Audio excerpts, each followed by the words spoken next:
Hi again guys, this is FD for SafeFact.tv once more back with another video, and today I would like to share my thoughts on the Arbitrum token launch. I'm sure there are people who are still wondering what happened. I mean, from the claiming criteria, the actual launch, and what happened with the launch. Was it a success? Was it a catastrophe? Keep watching. So what I'm going to share with you in this video guys is not financial advice. If you require financial advice, I think it's a given now. You know what to do. Please consult someone who's trying to give you financial advice. So for all of us, we were keenly awaiting the launch of the Arbitrum token, ticker symbol ARB. Having met the airdrop criteria, the 23rd of March was a roller coaster, to say the least. I can't say I enjoyed the actual airdrop itself than the waiting alongside all the hype on the run-up to the ARB token airdrop. For those who are not in the loop, Arbitrum is a leading layer 2 scaling solution for the Ethereum blockchain that is based on optimistic rollup. In terms of TVL, at the time of recording, Arbitrum made a TVL of $2.09 billion versus its rivals such as Polygon, which is $1.05 billion total value locked, and Optimism with just under $1 billion. Now, this is still a fraction of what Arbitrum reached during the 2021 bull run, where it reached a total value logged of $3.2 billion. So we are talking of 2.09 versus 3.2 billion. The leading contributions to Arbitrum's total value logged are as follows. You got GMX, a derivatives DEX, another project we performed a DYOR risk evaluation some months ago. Solid project, and there's a TVL of about $497.41 million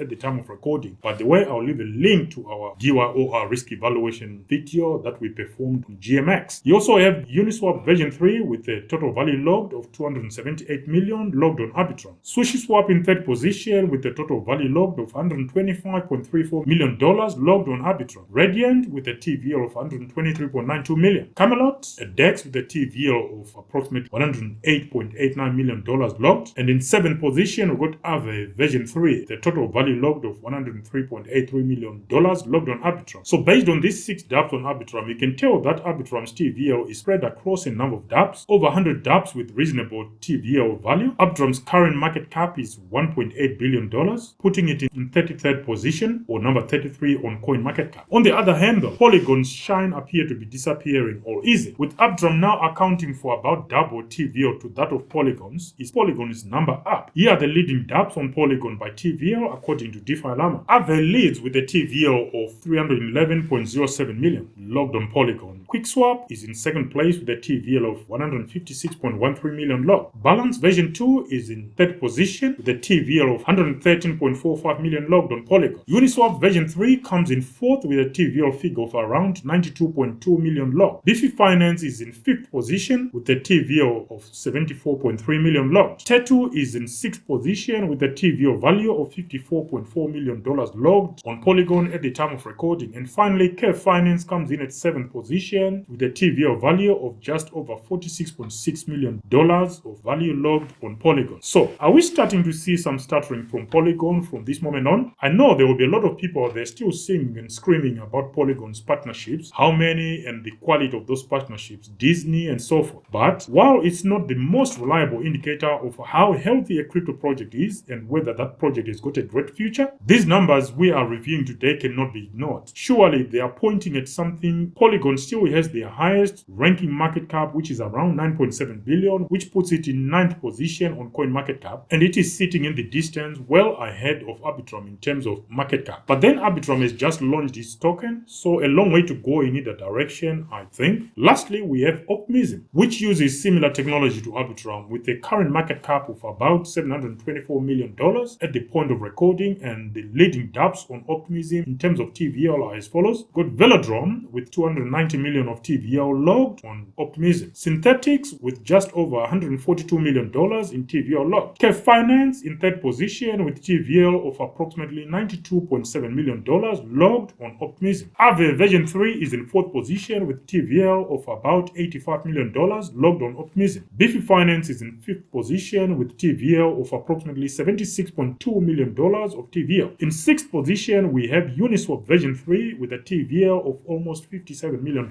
And finally, Stargate sitting in 7th with a TVL of approximately $47.32 million that is logged on Optimism. So those were the three leading layer ones, or if you want to call Polygon exactly what it is, a sidechain scaling solution for Ethereum. Optimism sits a distant third from Arbitrum, so there is no danger that it will catch up with Arbitrum's TVL anytime soon. Arbitrum has seen more adoption and usage, plain and simple. There is something that both developers and users see in Arbitrum that they do not see in the other layer 2s if you consider Polygon a layer 2 still. It is now common knowledge though that Polygon is a sidechain instead of a layer 2 scaling solution for the Ethereum blockchain. Now, all that said, if Arbitrum stuttering launch of its ARB token going to put a spanner in the works for this leading layer 2? Let's look at what was happening during the day of the launch, and let's also allow ourselves to speculate on what could have been happening behind the scenes. This is important because retail investors need to be aware of some of the games centralized exchanges, project teams, and whales play during events such as token launches to ensure that they maximize on their returns at the expense of the masses or the retail investor. Let's start with the Arbitrum Foundation's portal crashing. Now, this is plausible because of the sheer traffic, but one starts to wonder whether the team was behind that crash, or was there another player who managed to spam the website so that others couldn't claim their airdrops, which in turn meant they do not sell their own tokens at crazy prices. I'm talking of the difference between selling at $15 here versus selling at $1.15. That is a big difference, but I'll put this one squarely on those who were willing to buy at those extremely high prices just after launch. For those of us trying to claim our airdrops, it was a cascade of one error message after another before the website finally gave up. All the while watching the price dropping like a stone. I know some of you will be saying things like, well, the airdrop was for those supporting the Arbitrum network, so it didn't matter whether you claimed on the launch date or another day. After all, there was a 6-month period to claim your airdrop. That is absolutely true. But selling high and buying your position later once the price is stabilized is a reasonable thing to do in these markets. If you don't do that, I don't know why you're in this market at all. The Arbitrum team did everything else right, but dropped the ball on the very basics, such as planning the heavy traffic on the day of the ARB token launch. They could have airdropped the tokens directly to wallets, but then the downside was that of who would be paying the transaction fees. After all, you needed Ethereum, or you still need Ethereum if you haven't claimed to claim your airdrops. Or they could have performed an airdrop pre-launch, which could have meant that people claimed their tokens before the launch date. I'm sure that was a realistic proposition, but someone decided otherwise. If what I'm claiming here is inaccurate, please comment below and let us know what you are thinking and what you think should have happened. Then came the actual claim process. My experience was that I had to claim and delegate before the tokens could show in my wallet, which meant a time delay between claiming and being able to transfer the tokens wherever I wanted. When it came to claiming, I can't recall how many times I tried to claim, all the while failing and getting an error message before and after the Arbitrum's Foundation website crashed. At the time, it did not seem like a great experience at all, and following an intricate criterion to qualify for the airdrop, this felt like another similar test. Yes, we could have waited 6 months to claim the airdrop, but here's the thing. It is quite plausible that people had made plans for the airdrop, for better or for worse, and in most cases were intending to re-enter their original positions at favorable prices. Arbitrum, I think, became a victim of its own success, and people had high expectations. Having done everything right, the expectations got raised along the way, and it was almost a given that anything other than perfection was always going to attract some criticism. And us as humans, we did not disappoint. There were cries on Twitter, with some even claiming that Arbitrum was a scam. If you ask me, well misplaced claim, of course. But having gone through some of the experiences these guys went through, I can empathize. I don't share their views though. Arbitrum remains one for the long term, and it is going to be huge. Poor tokenomics aside, this is going to be a huge project unless Ethereum sorts itself out and scales overnight and fees take a nosedive. I just can't see that happening anytime soon. What about other layer 2s and sidechains? Well, Arbitrum is leading the charts in terms of TVL and usage, and we've got a long way to go still. As for my own airdrops, well, that's a discussion for another day. Questions for you guys: did you manage to meet the airdrop criteria for Arbitrum, and if so, did you hold or you sold? Let us know in the comment section. Until next time guys, just my thoughts on the recently launched ARB token for Arbitrum. Until next time, bye for now.